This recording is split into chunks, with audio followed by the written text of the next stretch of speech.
Les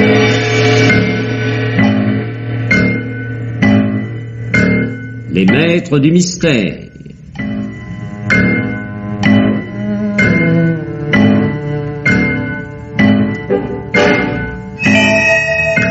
Parmi les chefs-d'œuvre du roman policier, Germaine Beaumont et Pierre Billard ont choisi pour vous ce soir Casse-pipe à la Nation de Léo Mallet dans une adaptation radiophonique de Roger Richard, avec par ordre d'entrée en onde Guy Decomble dans le rôle de Nestor Burma, Gaëtan Jor, André Vasselet, Paul Antéric, Becky Rosanès, Jean Mauvais, Jean Bollot, André Var, Claude Garbe, Yvonne Clèche, Henri Virlogeux, Guy Pierrot, Marcel Bozuffi, Maria Tamar et Florence Brière.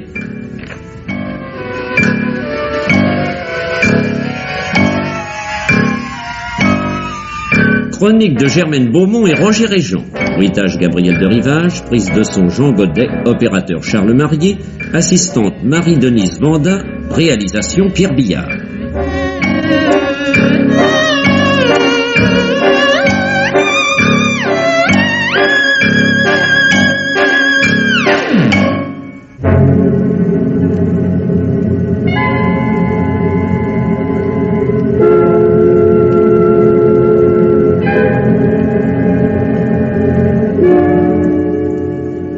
Rien ne serait arrivé si ce jour-là Nestor Burma avait reçu un télégramme en provenance de Cannes et signé Hélène. C'est moi, Nestor Burma, le détective de choc, l'homme qui met le mystère knock-out. Et Hélène, c'est ma secrétaire. Elle m'annonçait son arrivée pour le même jour à 17h05 à la gare de Lyon. Je l'aime bien, Hélène. Assez pour aller la chercher à la gare de Lyon, à travers la pluie de ce début de mai. Le premier zig que j'aperçois sous la verrière franchit le portillon, c'est un citoyen d'environ mon âge, lequel ne vous regarde pas. Un citoyen vêtu d'un impair aussi mouillé que le mien et qui a bien l'air de... La chanson a raison, inspecteur Grégoire. On rencontre des gens bizarres dans les gares. À qui le dites-vous, Burma? Ça gaze? Ça gaze. Vous avez bonne mine. Et votre bien-aimé patron, le commissaire Farouk Florimont? Il s'ennuie de vous. Partez en voyage avec votre ticket de quai? On rebrûle le dur? Oh, inspecteur, j'ai pu dans le temps contribuer à aggraver le déficit du PLM, mais maintenant la SNCF, c'est sacré, c'est national. Pour tout vous dire, je viens chercher Hélène, qui est allée se faire dorer au soleil de la Côte d'Azur. En mission? En vacances. Et vous, qu'est-ce que vous maquillez là, service? Famille. Je viens chercher ma femme qui rentre de Marseille avec une nièce à nous, la fille d'un frère que j'ai là-bas. C'est gentil, ça. Elles sont dans le même train qu'Hélène? Ouais. La plus vaseuse des pythonistes de fête foraine m'aurait rendu des points ce jour-là, avec ou sans boule de cristal, tarot ou marre de café. Hélène n'était pas dans le train. Les voyageurs qui en descendirent, à l'exception de Madame Grégoire et de sa nièce, évitèrent avec soin le couple vaguement jour qui formait au bout duquel l'inspecteur... Rien n'échappe à l'œil de la police, hein. Elle a dû louper son train, oui. Je suis bon pour revenir au suivant. Ça vous occupe pas, hein? Oui, bien sûr. Madame, mademoiselle.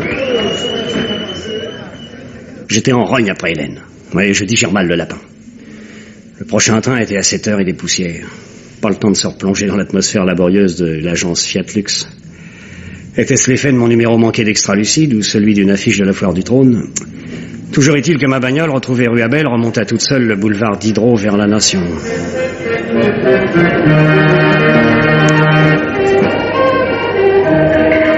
Allez, misez, faites vos jeux, messieurs, dames. Le gros lot de la loterie nationale pour 20 balles, c'est donné. Allez, misez, messieurs, dames. Le gros lot de sensation et d'émotion en voiture pour le nouveau départ. En lutte, à ma droite, aimable de la Calmette, champion de toute catégorie et les autres. À ma gauche, Yves Patinol, la gloire australienne, comme son nom l'indique. Grégo Ramel, catch, un crash, une bataille de rue. Bigorre a tout craché, à la demande des amateurs.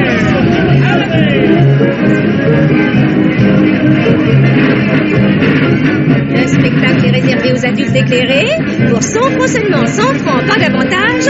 Mademoiselle Coralie et ses sœurs, ici présentes, des beautés fatales comme on n'en voit plus, vont composer pour le plaisir, la joie et la délectation de vos yeux, à l'intérieur de l'établissement, des tableaux vivants susceptibles Le petit pigeon rôti, une bouteille de champagne. Pour le prochain départ, Vite, lancez du crachoir américain amélioré. Du sport pour les amateurs de sensations fortes. Ce qu'il faut pour faire battre le cœur de Mignonne. Ici, on s'entraîne pour les voyages dans la Lune. Il reste encore quelques places. Allez, allez-y, mademoiselle, embarquez. Fais-moi un ticket. Ah, monsieur a raison. Monsieur sait qu'il faut toujours suivre les jolies filles. Ah, maintenant, c'est complet. Allez, on va démarrer. Et on démarre. Ça roule, ça roule, ça roule, ça roule.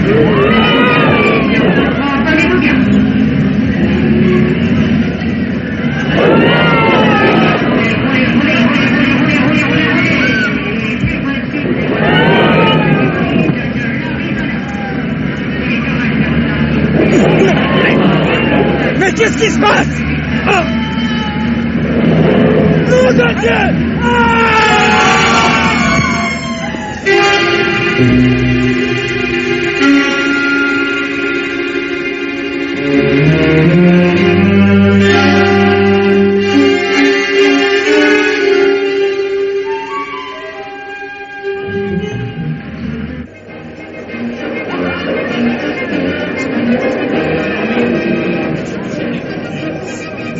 Occupez-vous de la femme. Elle ne bouge pas. Et le type? J'en viens et il est mort. Ça y est. Je suis mort. C'est la faute à Hélène. J'aurais pas dû manquer son train. Et moi, j'aurais pas dû filer celui de la jolie femme en bleu, là. Il revient à lui. La mort? Mais non, l'autre. Et Poule, allez, sortez de là. Allez, je vais essayer. Aidez-moi. Merci. Dites donc, qu'est-ce que c'est que ça dans le chariot, là, à vos pieds? Ça? Vous voyez pas, c'est un pétard, non? Un pétard? Il a un pétard. C'est à vous? Oui. Je lui ai foutu un coup sur le cassis à l'autre cinglé pour lui faire lâcher prise.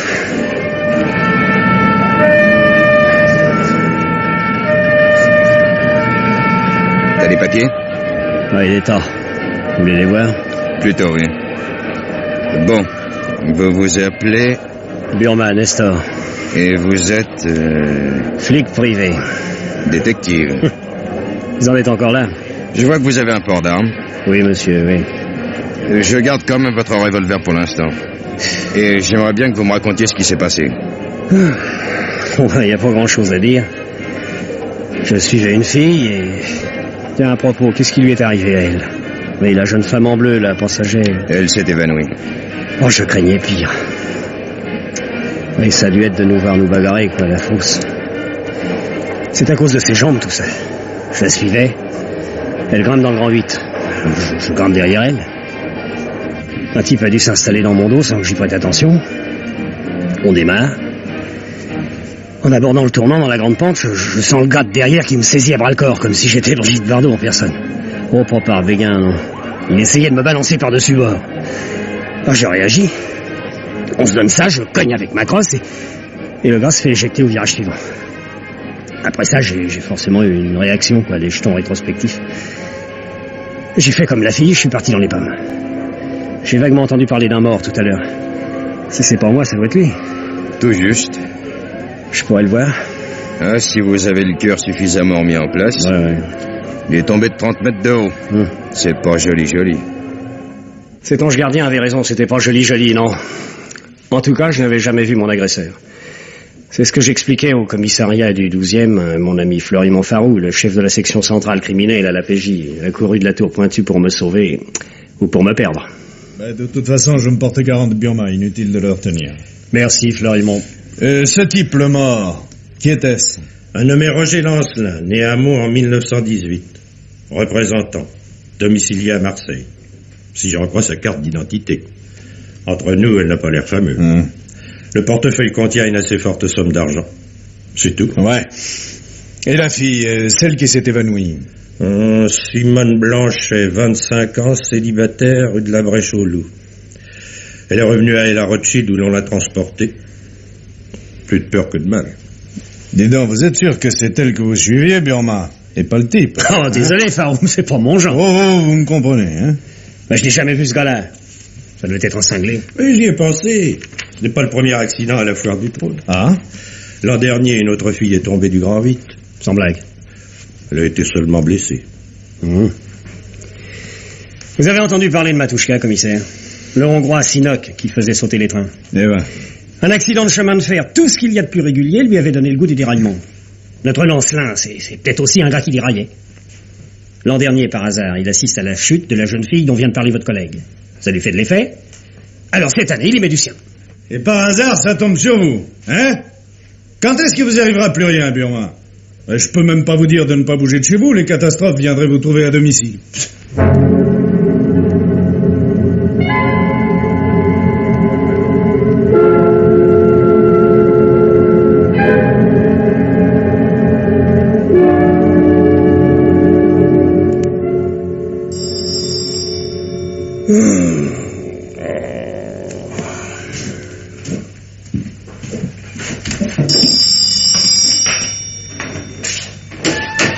Tiens, les catastrophes à domicile, vous étiez bon prophète hier soir, Farou.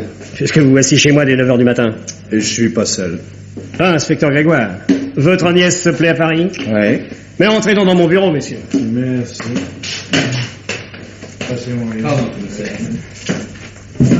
Vous m'auriez surpris au lit si Hélène n'avait pas téléphoné de Cannes il y a 5 minutes. Hélène, votre secrétaire, que vous attendiez hier à la gare de Lyon. Elle s'est foulé le pied, elle se fait masser la cheville par un beau brun qu'elle m'a dit. Dis donc, vous attendiez vraiment quel hier? Personne d'autre? Hein? Allez, disons un type qui venait de Marseille. Ce type vous a pas abordé en vous voyant en compagnie de quelqu'un, mais vous vous êtes retrouvé à la foire du trône. Ah, c'est comme ça que se présente l'enfant, oui. Tenez, commissaire. Voici les cartes postales que ma secrétaire m'a envoyées depuis qu'elle est sur la Côte d'Azur. Voici le télégramme où elle m'annonce son retour. Et pour son coup de téléphone de tout à l'heure, vous pourrez vérifier à l'interne. Ouais, je vois. Ce Lancelin venait de Marseille. D'accord. Mais rien ne dit qu'il soit arrivé à Paris par le train d'hier après-midi. Vous sautez un peu vite aux conclusions, Grégoire. Ah, lui en veuillez pas. On s'en va.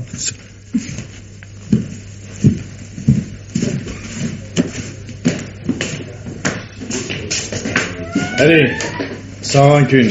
Aucune, je suis là pour ça, commissaire.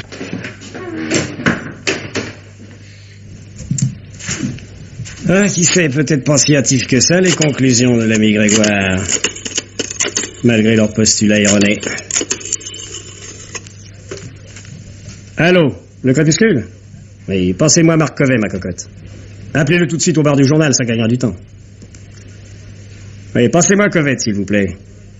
J'ai dit de ne pas me déranger, je travaille. Non, pas à moi, celle-là, Covet. Le papier que vous avez fait dans la matinale sur mon accident d'hier vous a fatigué pour un mois. Burma. Merci pour le couplet sur mes qualités de courage et de sang-froid, hein. Alors, vous pouvez pas vous empêcher de mentir, non? Entre nous, j'ai drôlement eu les chocottes, vous savez. Impôt, ça vous remettrait. Je viendrai le prendre ce soir au Crépus avec 2 petites choses que vous m'aurez trouvées d'ici là, ou même avant. Qui sont? Une photo de Lancelin, le voltigeur du Grand 8. Difficile. Les clichés que notre reporter a pris à la morgue ne sont guère montrables. La preuve, c'est qu'on les a... Vous avez bien un dessinateur, oui. Chez vous, un retoucheur. Suffirait qu'il arrange la photo pour la rendre présentable. Et aussi ressemblante que possible à la gueule qu'avait le type de son vivant. Hein. C'est faisable. Mais ça sera peut-être long. Et la deuxième chose? Un petit fait divers à rechercher dans votre collection. Il y a 1 an, jour pour jour, ou à peu de choses près, une jeune fille est tombée du Scénic Railway à la foire du trône. Elle s'appelait Geneviève Lisser, elle avait 19 ans. Et elle demeurait rue Tourneux, à l'angle de l'avenue Daumesnil. Demeurait, c'est bien le mot, la pauvre gosse. Avec son joli sourire, ses cheveux éclatants, son buste trop droit et... sous une couverture légère, ses jambes qu'on devinait tordues. Atrophiées parce qu'elles ne servaient plus, brisées par l'effroyable chute. Vous avez eu plus de chance que moi, monsieur Burma. Vous voulez sans doute que je vous raconte comment ça s'est passé? J'aimerais, oui. À moins que... Oh, je ne dirais pas que je m'habitue, que j'accepte, mais je peux en parler. Surtout que maintenant, je me demande si on ne m'a pas poussé, moi aussi. En entendant à la radio ce qui vous est arrivé, monsieur Burma, je me suis souvenu. Je m'étais penché pour mieux regarder la foule de tout là-haut. Et il me semble que tout à coup, quelqu'un m'a pris la taille et... Écoutez, mon petit, il fallait une raison. Mais pour vous non plus, il n'y avait pas de raison, n'est-ce pas? Vous étiez avec des amis à la fois? Bien sûr. Vous pourriez me donner leur nom? Oui. Il y avait Philippe Laubard et José Roux. Son nom, c'est Joséphine, mais on l'appelle José. Ils sont fiancés. Et il y avait aussi Jacques Benoît. Sans l'accident, je serais peut-être mariée avec lui aujourd'hui. Je vous demanderai leur adresse à tous les 3. Je vais vous les écrire. Qui était placé derrière vous dans le Grand 8, un de vos copains? Oh, non, je ne crois pas. Pour monter, c'est la bousculade, vous savez. Je sais. L'homme qui est tombé hier s'appelait Lancelin. Roger Lancelin, ça vous dit quelque chose? Non.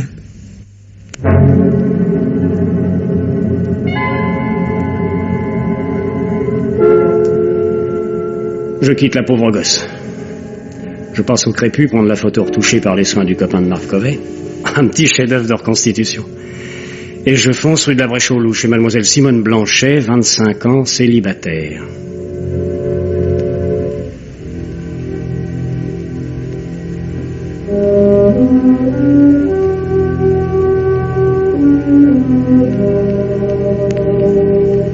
En somme, mademoiselle Blanchet, tous ces désagréments qui vous sont arrivés, c'est un peu de ma faute. J'ai tenu à venir prendre de vos nouvelles et à vous faire mes excuses. Vous êtes tout excusé, monsieur Burma. J'ai eu très peur, en effet. Mais il n'y paraît plus, vous voyez. Seulement, j'en ai profité pour sécher le bureau. C'est très vilain, n'est-ce pas? Je ne sais pas. Vous travaillez dans un bureau? Oui. À la Société des Vins Henri Marc, aux entrepôts de Bercy. On peut venir vous attendre à la sortie. Pourquoi? Disons pour des dommages et intérêts. Ce Lancelin n'aurait pas tenté de me balancer par-dessus bord si vous n'aviez pas d'aussi jolies jambes. Et si ces jolies jambes n'étaient pas montées dans le Célic Railway, je n'y serais pas monté moi non plus, etc. En somme, les torts seraient partagés. Eh oui. Dites-moi, je voudrais vous montrer quelque chose. Quoi donc? Tenez. Pas mes jambes, ceci. Qu'est-ce que c'est? Le portrait du fameux Lancelin. Ah. Oh, vraiment, je ne l'aurais pas reconnu. Faut dire que je ne l'ai presque pas vu. Il n'était pas vilain garçon. Je ne suis pas non plus si mal que ça, vous savez. Et encore, je ne suis pas dans mon meilleur jour. Alors, on pourra s'en voir? Quand vous serez rétabli. Et pourquoi pas?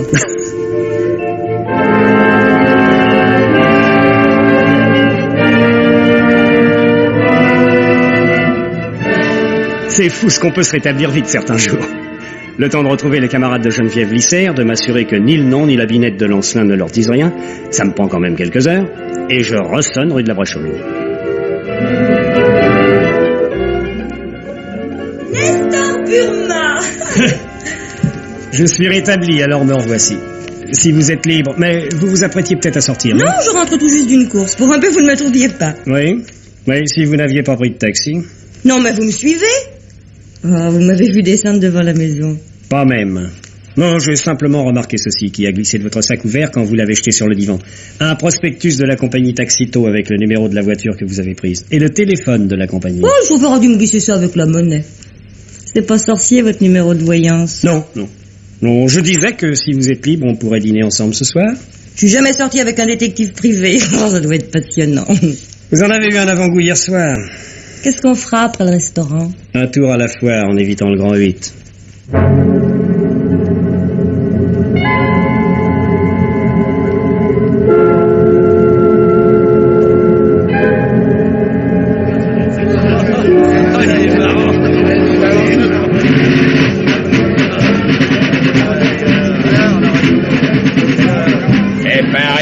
Par ici, messieurs, dames, pour les véritables mangeurs de feu, les hommes de Bornéo, les bipèdes sauvages, hommes et femelles. Oh, venez voir ça, les stars! Ça vous excite, les sauvages? Leurs mets favoris, messieurs, dames, sont l'omelette au ganjouel et le saucisson de lion à la sueur de bois, au goudron et au pétrole.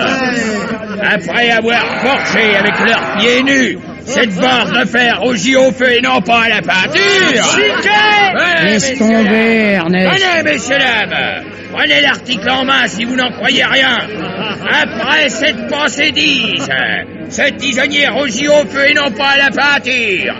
Sur les parties les plus sensibles de leur épiderme, et notamment sur les langues, vous entendrez grésiller les chairs et vous en sentirez l'odeur. Cet homme et cette femme, rare spécimen d'une peuplade lointaine, ramené d'une contrée encore plus lointaine encore. Dis donc, Bébert, ce qui est pas du chiquet, c'est la monde là-dedans, t'as vu? Laisse tomber, je te dis, ce soir on est correct. Vous, avec une satisfaction que vous pourrez lire sur leur face bestiale, aussi facilement que sur un journal du soir. Ben quoi, ça coûte rien de toucher. Doucement, mon pote, laissez-moi tranquille, tu veux? Oui, monsieur. Et vous verrez, ce magnifique punch à l'essence, auquel nous ajouterons pour l'enrichir en vitamines une louche d'huile lourde et quelques kilos de pisse. Oh non, j'aime bien la fête, mais il y a des jours où c'est intenable avec tous ces voyous. D'accord, alors coupons entre le tir et la loterie, là, si vous voulez. Venez. C'est combien t'entends ici?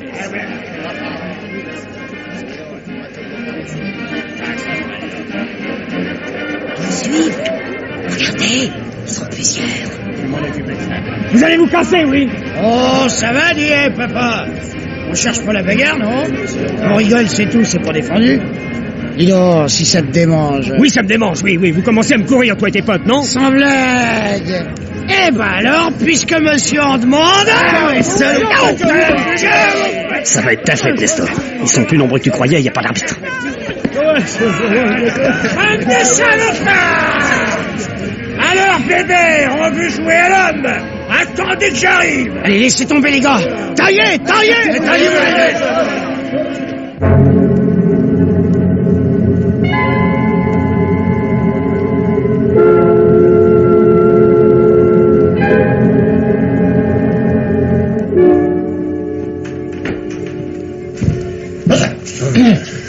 Me voilà dans ma roulotte. Remettez-vous, ils sont barrés. Il était temps que je me montre, hein. Oh, la fumée à 6 contre 1. Faut piller ces vaches-là mourir. Merci, Luc Éclin. Je m'appelle Fernand. Ouais, c'est la même chose. Merci, Fernand. Ah, bon. La tête a pris, hein. La tête et le reste. Le tout, c'est Nestor. Et c'est de ma faute. Bon, n'en parlons plus, hein. Faut vous laver un peu la bobine et voir si vous avez rien de cassé. Donnez-moi la cuvette, je vais le faire. Oh, les mollo, mignonne, j'ai l'épiderme sensible. Ça fait de la veine que j'ai pas eu travailler ce soir. Bouffer quelque chose qui me fait mal au bide, je suis pas en forme. Eh ben, dites donc quand vous y êtes, alors. Qu'est-ce que c'est que cette erreur, là? Bon, des affranchis à la loi, des chahuteurs de gonzesses. Des grandes gueules, mais c'est tout. Sauf s'ils sont 6 contre 1. Mesdames à ils tiennent pas le choc. Ça va mieux? Oui, ça s'améliore. Oh, vous avez rien de cassé, juste un petit tabassage. Vous voulez peut-être boire un petit coup? Ça se refuse pas. N'importe quoi, mais avec de l'aspirine. Hein. Je dois avoir ça. Après quoi, je vous reconduis chez vous, Simone. C'est pas nécessaire si vous... Ah, chut. Faut pas contrarier un malade. Et puis, vous n'avez rien à craindre, vous savez. Pensez donc à mocher comme je suis. Vous, alors.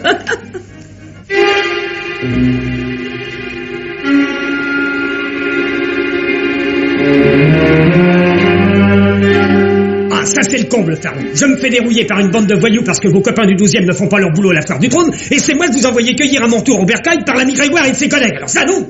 Figurez-vous, Birma, qu'avant vous et dans le même bercail, mes 2 inspecteurs ont cueilli un autre agneau, si innocent que nous avions déjà son portrait dans notre crèche. Tenez, connaissez?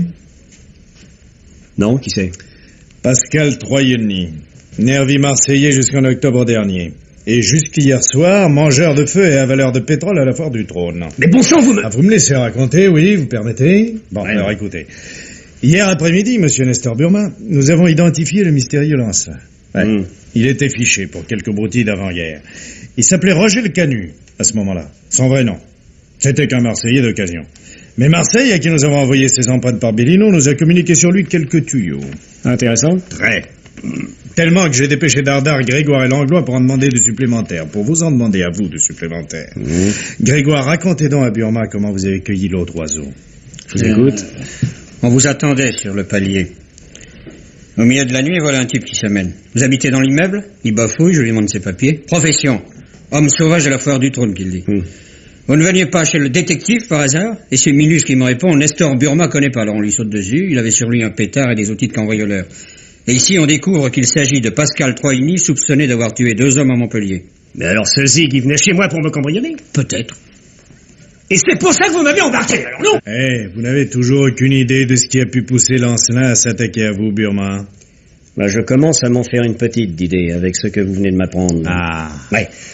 Supposons, simple hypothèse, Farou, supposons que Lancelin est effectivement débarqué à la gare de Lyon avant-hier soir. Il nous repère à la sortie, Grégoire et moi, plus flics que nature. Il me remarque plus tard à la foire du trône, où il est peut-être allé rendre visite à son copain le mangeur de feu. Il s'imagine que je le piste, et il essaie de me supprimer. Ça peut se tenir. Il en avait gros sur la conscience, le Lancelin? Maintenant que vous avez la puce à l'oreille, faut que je vous affranchisse si je veux limiter les dégâts. Ne serait-ce que pour vous empêcher de vous mêler de ce qui vous regarde pas. Non. Vous avez entendu parler du vol de 150 kilos d'or qui a eu lieu il y a 8 mois à la gare Rondelet à Montpellier? Vaguement. Ah ben, vous trouverez les détails dans les journaux de l'époque. On a tout lieu de penser que le canut Lancelin et Troigny étaient dans le coup. Avec un ou plusieurs autres, mais on n'avait jamais pu leur remettre la main dessus. Pas plus que sur leur volée, d'ailleurs, malgré la prime offerte par le consortium parisien des métaux précieux.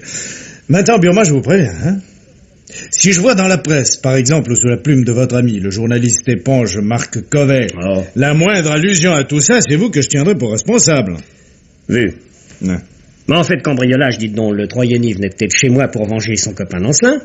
Ou bien il s'est imaginé que j'étais en cheville avec lui, que j'en savais très long, notamment sur la cachette du magot, et alors... Eh ben, pour que pareille idée lui traverse la tête, il faut qu'il ait une drôle d'opinion sur les détectives privés. Ah, et dire qu'il y a encore des gens qui font appel à eux. Il en faut.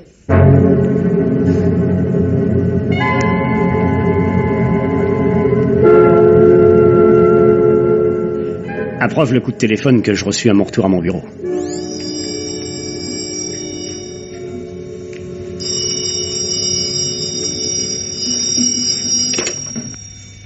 Allô? Allô, monsieur Nestor Burma? Oui, lui-même. Ah, bonjour, monsieur. Ici, monsieur Charles Montolieu.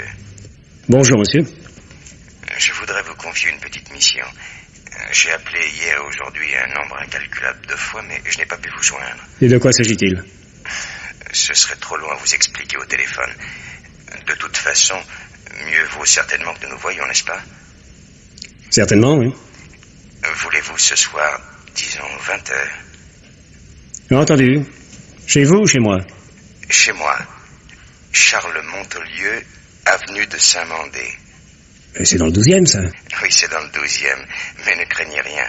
Ce ne sera pas aussi dangereux que le Scénic Railway. Mais pourquoi dites-vous ça? Mais je lis les journaux.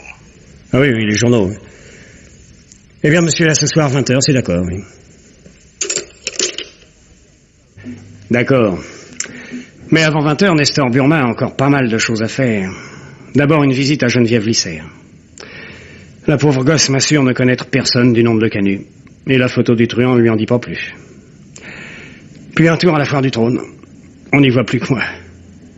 Au Scénic Railway, je récupère mon chapeau perdu dans la bagarre et j'empoche sans vergogne un trousseau de clés que l'aboyeur a aussi ramassé sur le champ de bataille. Mon sauveur de la veille, Fernand du Guesclin, me tuyote sur le chef de mes tabasseurs, le dénommé Bébert. J'aurai des chances de le trouver dans un vieux wagon abandonné au milieu d'un terrain vague, vers Saint-Mandé. C'est là le siège social de sa bande. Bébert y est bien, mais pas seul. Il y a une fille avec lui. Ah, une belle môme de 20 ans allongée sur un lit de camp. Elle porte des vêtements d'une élégance mieux faite pour le Pullman que pour un 40 hommes et 8 chevaux à la Réforme. Tous deux sursautent quand je les salue poliment. C'est là? Qu'est-ce que c'est, monsieur? Je sais pas si tu me reconnais, Bébert, mais va toujours pour ta preuve. Non! Oh, bah dites donc, vous! Et ça, bouge pas, Bébert. Mais... Et ça, c'est un pétard. Tu rigoles moitié hier, hein, mon pote? Mais... T'es plus une demi-douzaine aujourd'hui, et le pétard rend les hommes égaux, hein? C'est une arme privée? Vous avez pas le droit d'avoir ça. C'est défendu. Ah, sans blague. On t'avait peut-être pas dit, mais je suis détective privé. Détective privé? Ça va, bon, t'es resté tranquille, vous, hein? Vous voulez votre revanche, hein? C'est régulier? Oh, même pas. Je suis venu pour discuter, bébé. Ah? Oui, c'est plus utile. Oh, ben moi je veux bien, monsieur, mais... Tu connaissais la fille qui m'accompagnait hier à la foire? Ah non, monsieur, pourquoi? Ce serait pas ton boulot, les bagarres à la demande, non? Moi? Pas du tout, je travaille. Je suis mécano. Bon, enfin, mettons. Alors tu peux pas t'empêcher de faire l'andouille à la fête, non? Mais hier soir, c'est pas moi, monsieur, c'est Ernest, il se tenait plus. Lui et la bande, ils étaient venus me chercher. Oh, moi, je pouvais pas avoir l'air de me dégonfler, quoi. Ouais, un vrai caïd. Oh. Dis donc, Bébert, cette photo, ça te dit quelque chose? Faites voir. Non. Non, je connais pas. Ah, pas de ça, fillette, hein, on veut filer à longueuil? Laissez-la! C'est la photo qui vous rappelle les souvenirs, hein? Mais laissez-la! Va-tu me lâcher, bougre le petit crétin? Laissez-la! Christine! Christine! Ah, la petite carte, c'est ma faussée, ma bagnole. Elle reviendra plus. Mais t'en trouveras une autre. Mais pas comme celle-là, bon Dieu, pas comme celle-là. Oh, Christine, ma petite môme. Nous allons en parler de ta môme, mon pote. Tu vas me dire tout ce que tu sais sur elle, et en vitesse. Depuis quand la connais-tu et d'où? Ça fait 5 jours qu'elle est là, monsieur. Je l'ai rencontrée à la foire. Elle était seule. On l'a chahutée comme votre copine. Oh, comment qu'elle nous a envoyé balader. Mais c'était une feinte, monsieur. Après réflexion, elle s'est mêlée à nous.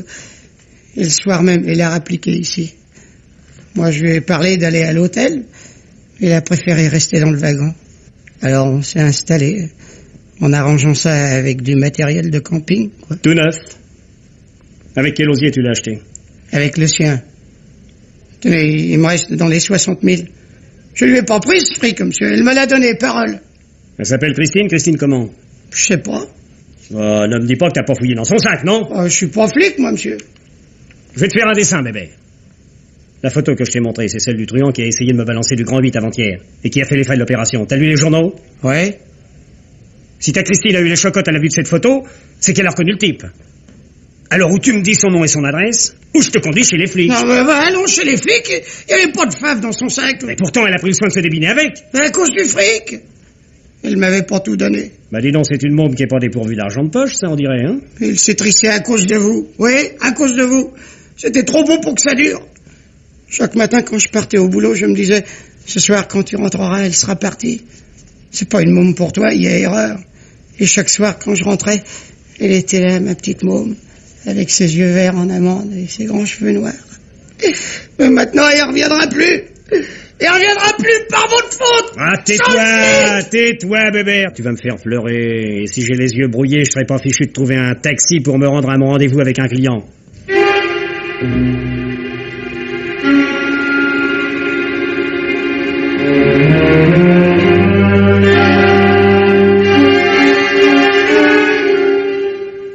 Au premier bistrot sur ma route en quittant Bébert, j'appelle la compagnie de Taxiton.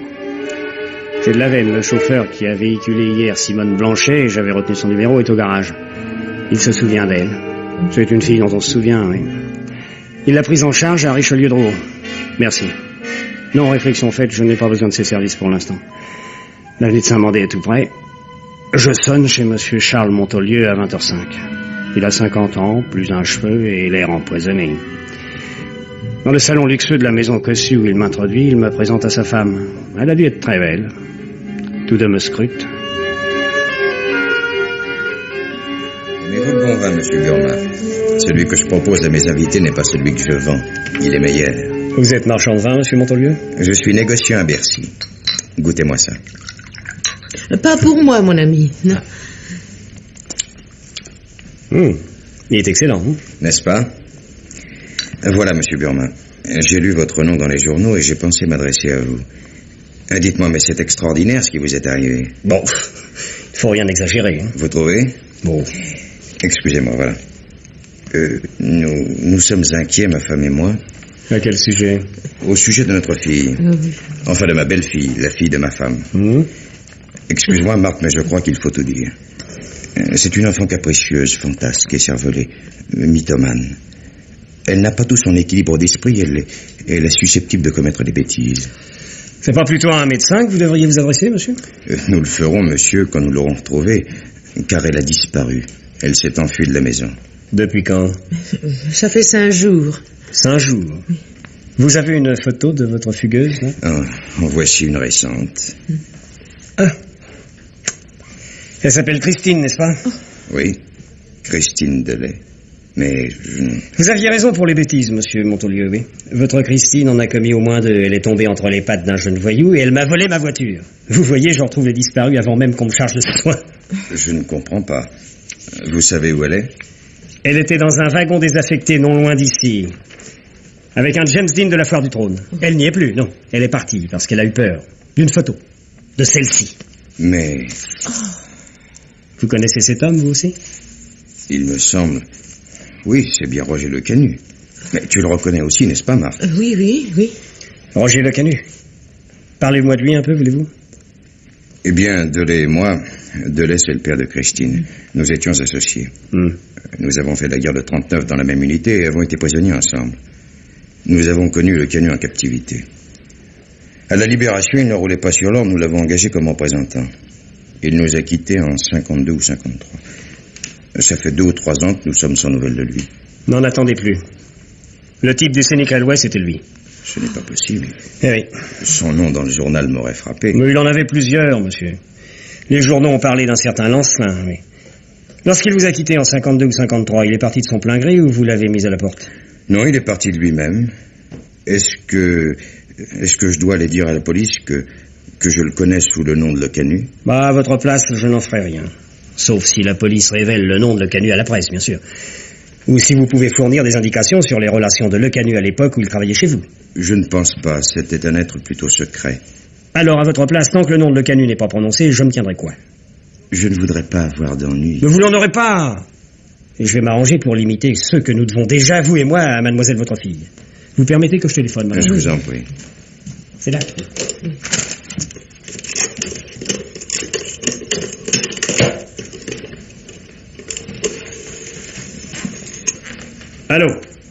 Allô, passez-moi le commissaire Flaroux. C'est un ami, monsieur.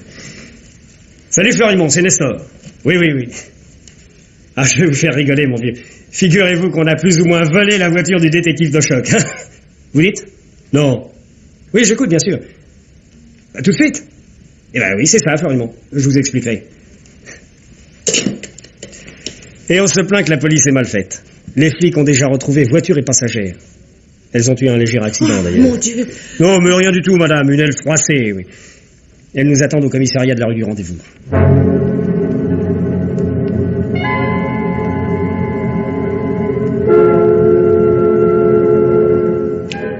Au quart, Christine lâche les grandes eaux en se jetant dans les bras de sa maman. Mais elle n'a pas un mouvement vers le beau-père. J'ai l'impression qu'elle ne le porte pas dans son cœur. Et ça m'étonnerait fort qu'il soit capable de la retenir chez lui. À tout hasard, après avoir pris congé de la famille, je m'embusque avenue de Saint-Mandé. Après quelque temps, c'est d'abord Montaulieu qui sort avec cette action. L'air d'un gars qui vient de se chamailler avec sa bourgeoise.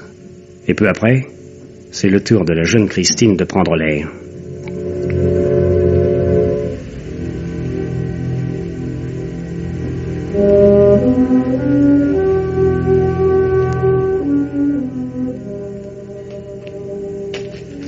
Chris Chut, ne criez surtout pas, hein, c'est moi, Burma. Je vous attendais pour faciliter votre fuite. Oh, ce n'est pas vrai, on vous a payé pour m'espionner. Vous tenez à ce que votre beau-père vous trouve dans la rue à discuter avec moi s'il revient tout de suite? Allez, montez dans ma voiture, allez!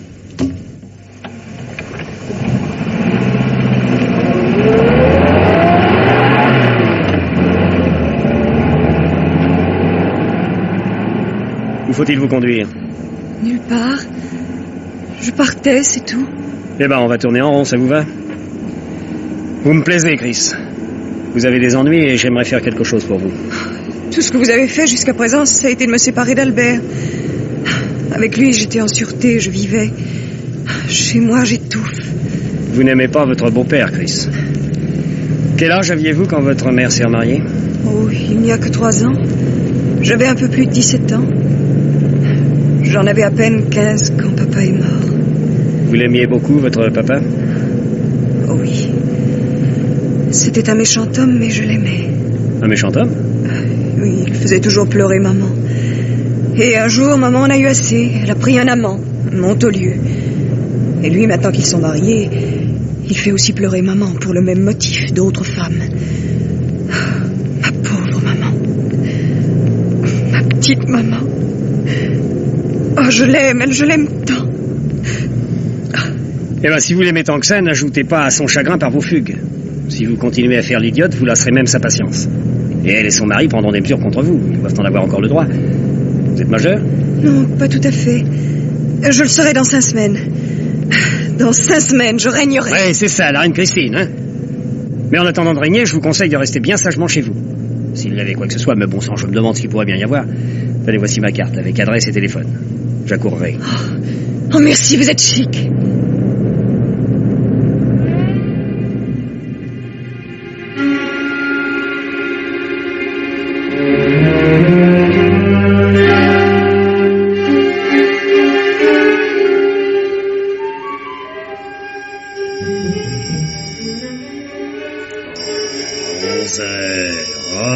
Ça devrait pas être permis de réveiller les travailleurs à cette heure-là. Oui, allô? Ici Farou. Dites donc, Burma, vous avez pas compris quand je vous ai dit de vous tenir tranquille? Ouais? Mais qu'est-ce que j'ai fait encore? Vous avez découvert un témoin qui a connu le Canu naguère, et vous lui avez conseillé de ne rien dire à la police. Heureusement que cet homme a un peu plus d'esprit civique que vous. Ça m'étonne pas d'un pinardier. Mais vous savez, à moi, il m'en a pas tant dit sur le canut. Il a bien fait. Tenez votre nez propre, hein, Burma? Je vous le répéterai pas. Salut. Ouais, salut. Mais il se fout de moi, le seigneur de Bercy. Hein. Tiens, à propos de Bercy.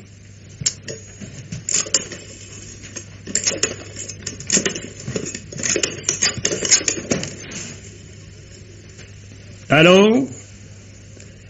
Allô, la Société des Vins Henri Marc? Je désirerais parler à mademoiselle Simone Blanchet. Oh, mademoiselle Blanchet n'est pas là, monsieur. Elle n'est pas venue travailler aujourd'hui. Merci.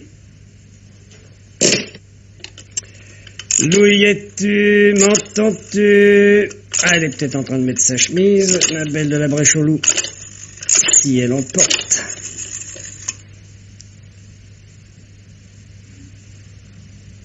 Elle n'est pas à son travail, mais elle n'est pas non plus chez elle. Va.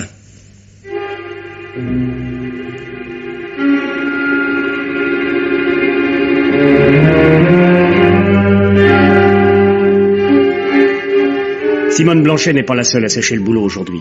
Le chauffeur habituel de la voiture 7501 a lui aussi oublié de se pointer à la compagnie Taxito. Je demande qu'on me prévienne quand il se portera rentrant et je me résigne à prendre ma bagnole malgré son aile froissée. Après tout, la reine Christine n'aura pas à l'être froissée que je la promène l'après-midi dans ce véhicule amoché par ses soins.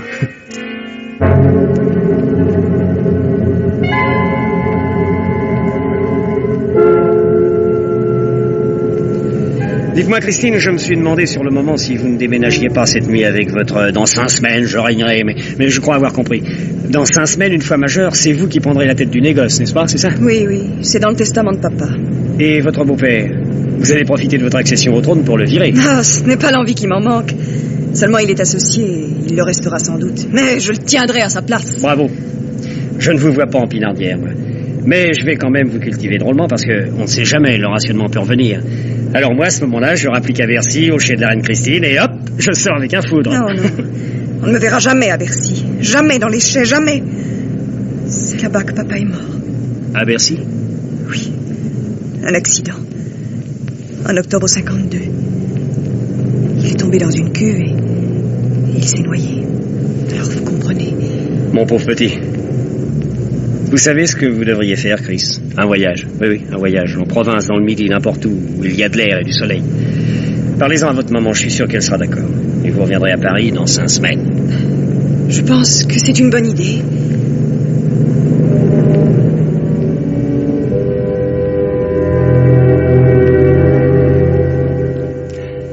C'en est peut-être une autre de voir le soir même si la belle Simone a regagné la Brèche au Loup. J'y vais vers 10 heures pour lui laisser le temps de rentrer d'un éventuel 5 à 7 prolongé. Visage de bois. Le verrou de sa porte reste sourd à mes tentatives de conversation. Elle est peut-être allée au cinéma. Je m'installe dans ma bagnole, à quel immeuble. À 1 heure, elle n'est toujours pas rentrée. Et je vais me coucher. C'est encore cette vacherie de téléphone qui me réveille le lendemain matin.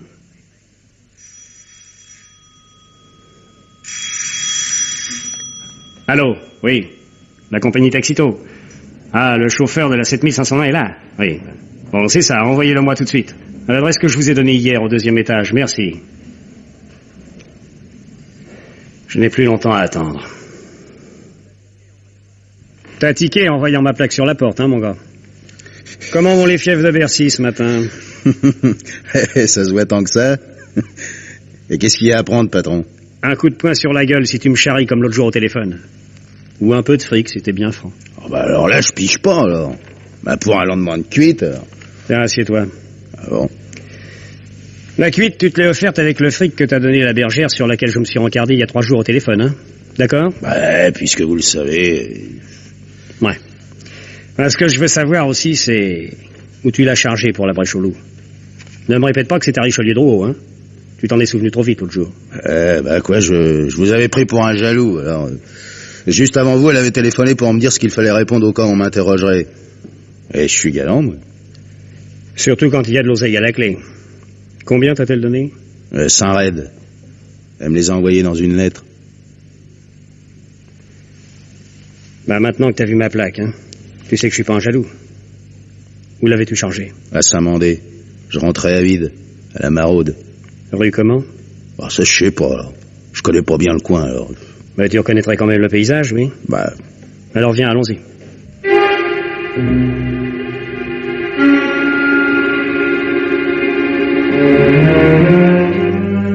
Il n'a pas reconnu que le paysage à Saint-Mandé, le taxiteur. Il a reconnu aussi la villa d'où sortait Simone Blanchet. Un pavillon isolé de style banal dans cette banlieue. C'est entre les deux visites que je lui ai rendues l'autre jour que Simone est venue ici. Je tire la chaîne d'une cloche qui tinte à l'intérieur. Personne ne répond. Personne ne se montre. Bon, une idée idiote. Je sors le trousseau de clés hérité de Lancelin le Canut, j'essaie la plus grosse carouble dans la serrure de la grille. On s'est gagné. Et la serrure de la porte d'entrée va comme un gant à une autre clé du même trousseau. Il y a 3 pièces au rez-de-chaussée. Cuisine, salon, chambre à coucher. Un vrai régal, la chambre à coucher. Éclairage indirect, lit confortable. Et dans un désordre troublant, armoire débordante de lingerie affriolante. Vaste miroir au mur, encadré de gravures galantes et encadrant lui-même dans l'entrebâillement de la porte d'une salle de bain. Oh bon Dieu! Ah ben, il est plus jamais dans le bain, la belle Simone. Dans un drôle de bain, oui. Un bain de sang.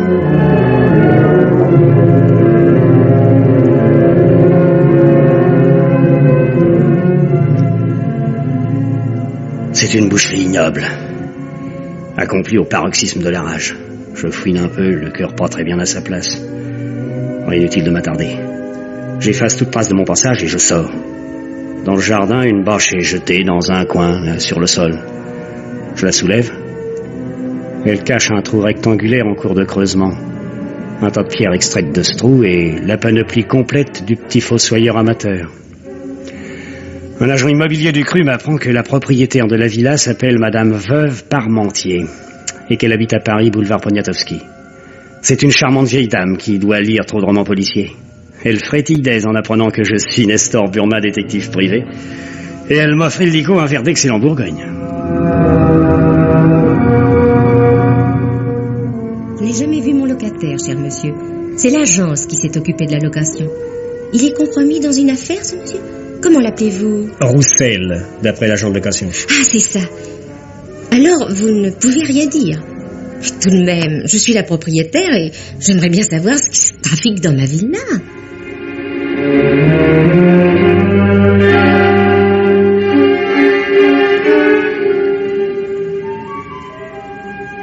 Moi aussi, Madame Parmentier, moi aussi. Et c'est pourquoi j'y retourne à la nuit tombée dans votre villa. Je le vois à la clarté de la lune, quand il s'engage dans l'entrée. C'est un gros binoclard, chevelu et moustachu. Il va droit à la salle de bain. Ça va, Roussel, t'es prêt? On les mains, vite, hein. Nestor Burma. Vas-tu être sage, enfin, oui? Et alors, mon vieux Montolieu? Oui, laissons choir le Roussel, n'est-ce pas? C'est bon pour les agents immobiliers de Saint-Mandé, ça. Les lunettes, la perruque et les fausses bacchantes. Sacré Montolieu, va. Le vin est tiré, il va falloir le boire. Le vin. Tu vois, seigneur de Bercy, j'ai deviné où sont les barres d'or, hein? Simple et de bon goût. Nestor Burma, vous êtes un imbécile. Et j'ai tué ma maîtresse, oui. Parce qu'elle me trompait, c'est tout. Je vous demande de me faire grâce de vos stupidités et de me conduire à la police. À la police, oui. C'est ça, Montelieu, à la police. Tu lui expliqueras comment les clés qui m'ont permis d'entrer ici ont été perdues par Le Canut au cours de son exercice de haute voltige. Et comment la valise du même Le Canut se trouve dans un placard de cette chambre. Pour la raison très simple que c'était avec Le Canut que Simone me trompait. Ta réponse à tout, hein? Allez, tais-toi et bouge pas. Entrez. Oui, le spectacle est gratuit. Les mains en l'air, s'il vous plaît. Et ne me dites pas que le poids de vos bagues vous empêche de l'élever, hein? Alors, Montelieu, on attendait de la visite incognito? Charmante réception. Qu'est-ce que ça signifie, ça? Ne faites pas attention, cher monsieur. C'est un coup monté. Vous avez le fric? Et quel fric? Non, vous pouvez pas l'avoir. Il vous faudrait au moins une mallette pour le transporter. Vous êtes prudent, hein? Plutôt, oui. Je vous conseille de lâcher votre revolver. Félix tire sûrement plus vite que vous.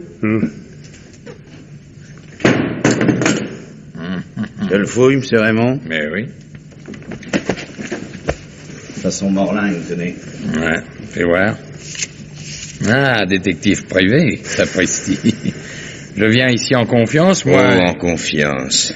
Vous n'avez même pas apporté un acompte. Parce que je suis prudent. Et j'ai raison, la preuve, hein. Quant à me reprocher de ne pas avoir apporté l'argent, je ne vois pas beaucoup de barres d'or ici, moi. Parce qu'elles n'y sont pas, cher monsieur. Ah. Elles sont à Bercy, dans un wagon-citerne à la Réforme. Ta gueule, Burma, on t'a pas sonné. Ça me plaît de moins en moins, moi. Il y a quelque chose qui vous plairait bien, dans la salle de bain. Le cadavre d'une femme. Quoi? Ma maîtresse. Mais ça n'a rien à voir avec nos affaires, pas plus que ce flic. Bon Dieu, il s'agit de millions. Ce n'est pas un cadavre et un flic privé qui vont vous faire peur. Un témoin est un témoin, monsieur. On n'a qu'à le supprimer lui aussi. Mais oui, vous avez peut-être raison. On peut toujours discuter. C'est ça. Discutons. Et qu'est-ce que c'est? Madame Parmentier. Oui, mais pas toute seule. Où les mains là-dedans? Alors, content de me voir, Burma? Merde, les poulets, tirons-nous.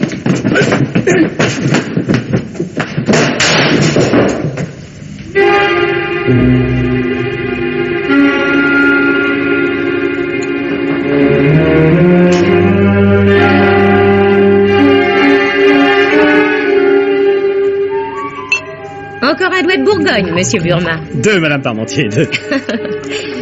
Voyez-vous, ce qui m'ennuie, c'est que je n'ai pas assisté à la bagarre. Dès que j'ai eu poussé la porte et que j'ai vu ces hommes avec leurs pistolets, c'est bien simple, je me suis évanouie. Oui. Ah, même si mon prochain locataire est un émule de Landru, je n'irai pas y voir. C'est ce Félix qui a descendu le faux Roussel, n'est-ce pas? Oui, pour protéger son patron que Montaulieu, votre Roussel, mettait en joue après m'avoir raté. Oui, votre irruption m'a sauvé la vie. Oh, si ce policier ne s'était pas trouvé là, lui aussi... Ce cher commissaire Farou poursuivant sa petite enquête parallèle. Enfin, est-ce que le peu que j'ai fait me donne le droit de savoir le fin mot de l'histoire? Mais bien sûr, bien sûr. Avant de mourir, Montaulieu a avoué assez de choses pour confirmer ma théorie. Ce qui m'a mis sur la piste, c'est ce que m'a dit Christine sur sa prochaine majorité. L'année dernière, c'est Christine que le Canut avait voulu supprimer du haut du Scénic Railway, à la demande de Montaulieu. Dans la nuit, il s'est trompé. Il ne l'avait pas vu depuis 3 ans. Il a pris Geneviève Lisser pour Chris. Oui, à cet âge-là, les jeunes filles se coiffent et s'habillent toutes pareilles. Montaulieu renonce à provoquer un autre accident. Mais il a fait des trous dans la caisse, pour Simone et quelques autres. À la majorité de Christine, il lui faudra rendre des comptes. Il cherche de quoi boucher les trous. Oui. Il connaît beaucoup de monde, monsieur Montaulieu. Et justement, quelqu'un qui travaille au consortium parisien des métaux précieux. Par une indiscrétion involontaire de cet homme, il y a 8 mois, il apprend qu'un wagon chargé d'or stationnera pendant quelques jours à Montpellier. Il alerte à nouveau le Canut. Et ils mettent au point l'opération. Montaulieu envoyant des wagons foudres là-bas, le Canut préparant l'attaque sur place, recrutant des complices, comme le futur mangeur de feu Troyeni, etc., etc. Et 150 kilos d'or sont transbordés dans une citerne. L'affaire a le temps de refroidir. Le Canut rapplique à Paris pour le partage, peu de temps avant la majorité de Christine. Il a pris contact avec M. Raymond, trafiquant d'or. Simone est dans le coup, naturellement, avec les 2 hommes. Elle accompagne le Canut à la foire du Trône. Il me reconnaît pour m'avoir vu quelques heures plus tôt à la gare de Lyon. Il charge Simone de m'aguicher, de m'attirer sur le Scénic Railway. Le coup rate. Mais la disparition de Christine fournit à Montaulieu un excellent prétexte pour entrer en rapport avec moi. Il croit ainsi pouvoir me tenir à l'œil. Mais c'est moi qui ouvre le mien un peu trop pour son malheur. Et les barres d'or? Le commissaire Farou a fait fouiller tous les wagons-citernes de la firme Dolay Montaulieu. On n'a rien trouvé. Et moi, je me fouille pour la prime. En somme, vous n'êtes pas payé de vos peines? Si. Parce qu'aujourd'hui, il y a une petite fille qui n'a plus peur. Une petite fille qui régnera bientôt. Sacré bon sang! Vous avez l'attendrissement énergique, monsieur Burma. Excusez-moi, il faut que je vous quitte, madame. J'avais oublié quelque chose de très important. Et qui n'a rien à voir avec notre histoire. Au revoir, madame, excusez-moi.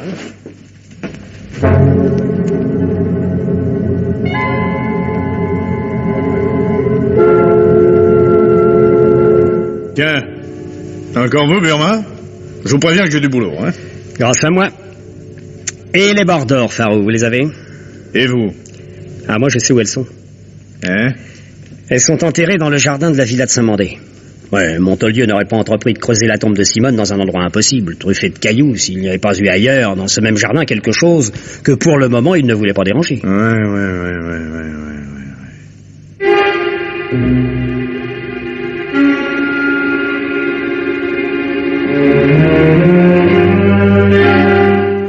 Il y a 3 jours de cela.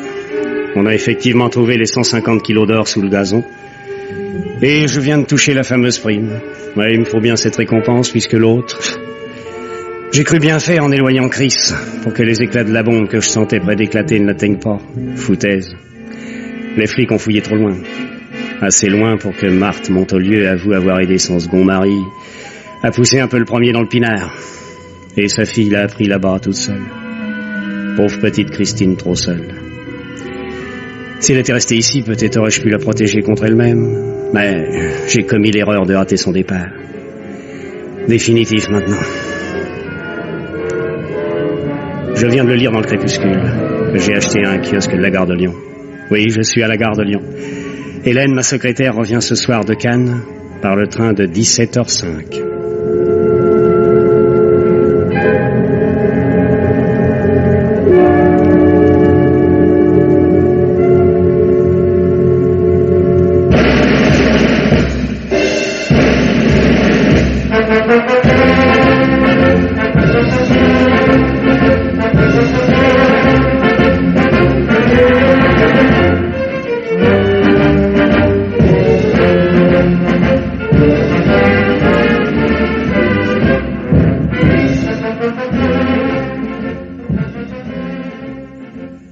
Et maintenant, Germaine Beaumont vous parle du dernier livre qu'elle a lu pour vous. Je m'excuse de prononcer lentement le titre du dernier roman de Léo Mallet dont vous venez d'entendre casse-pipe à la nation. Mais il sera facile de comprendre pourquoi si je dis que ce roman s'intitule Mic-Mac Moche au boule-miche. Il est le 13e dans la série des Nouveaux Mystères de Paris et se passe dans le 5e arrondissement. C'est un des meilleurs.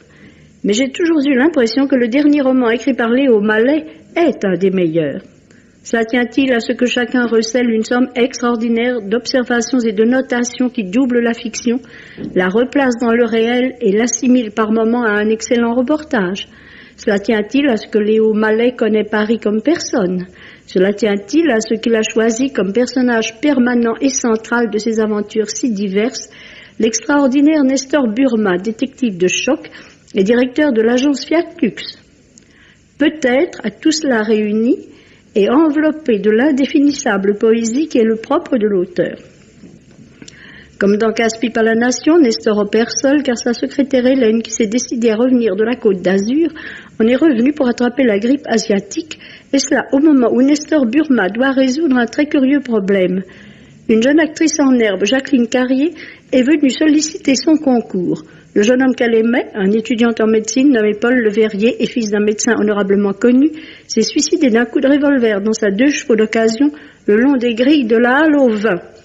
Pour la police appelée à enquêter, pour le médecin légiste, pour le père du jeune homme, le suicide ne saurait être contesté. Or, Jacqueline ne peut admettre cette conclusion. Paul et elle étaient heureux ensemble, ils s'adoraient, par conséquent, ils n'avaient aucune raison de se tuer.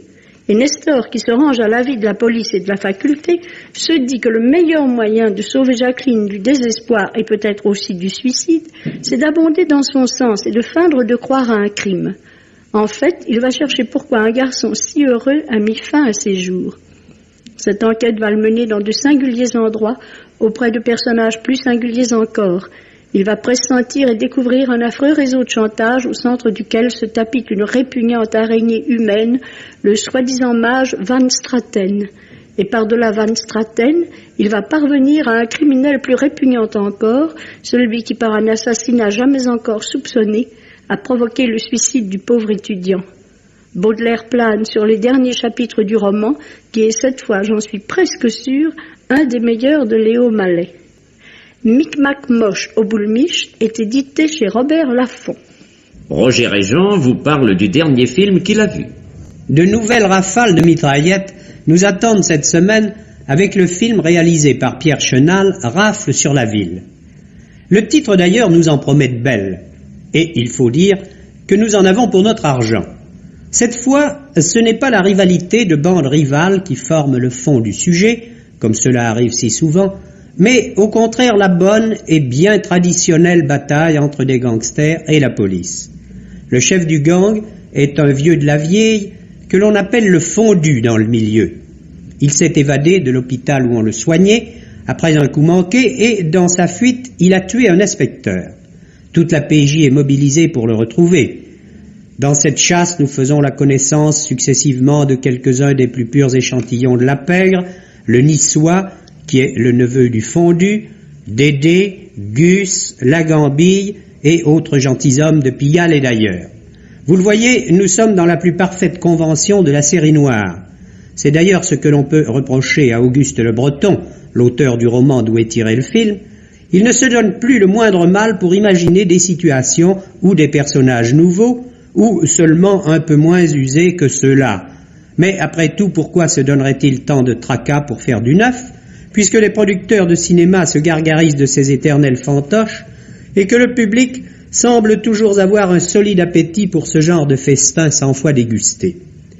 Il y a dans le dialogue du film une réplique très savoureuse et qui explique beaucoup de choses à cet égard.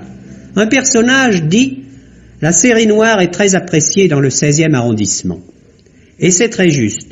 Ce sont les beaux quartiers qui ont fait le succès du genre. On adore de ce côté-là entendre parler de casse, de briques et de nana. C'est un snobisme comme un autre. Pour en revenir à Rafle sur la ville, nous voyons un petit voyou lâche et dénonciateur qui donne ses copains, et même son oncle, lequel le descend ensuite proprement de 3 balles dans le ventre.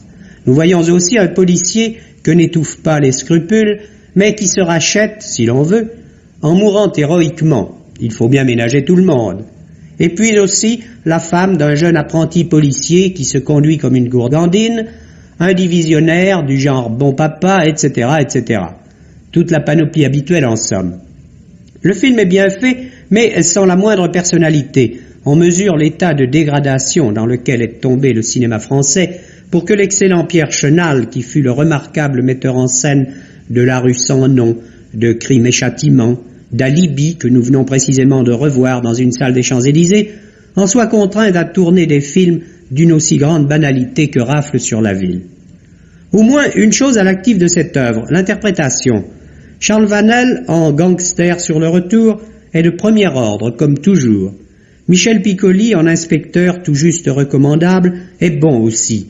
Il a de la force et joue très direct. Bien aussi Mouloudji et François Guérin. Côté féminin, Danick Pattison, Bella Darby et Monique Tanguy ont les couleurs pâles de ces poupées de son qui doivent charmer les loisirs de ces hommes de choc que sont les gangsters ou les policiers spécialisés dans les coups durs. Dans le cas présent, ces poupées, j'allais dire ces pépés pour rester dans le ton, sont au moins fort agréables à regarder.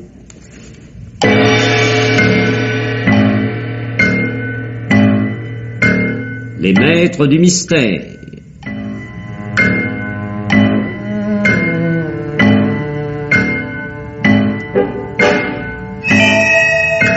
Parmi les chefs-d'œuvre du roman policier, Germaine Beaumont et Pierre Billard ont choisi pour vous ce soir Casse-pipe à la Nation de Léo Mallet dans une adaptation radiophonique de Roger Richard, avec par ordre d'entrée en onde Guy Decomble dans le rôle de Nestor Burma, Gaëtan Jor, André Vasselet, Paul Antéric, Becky Rosanès, Jean Mauvais, Jean Bollot, André Var, Claude Garbe, Yvonne Clèche, Henri Virlogeux, Guy Pierrot, Marcel Bozuffi, Maria Tamar et Florence Brière.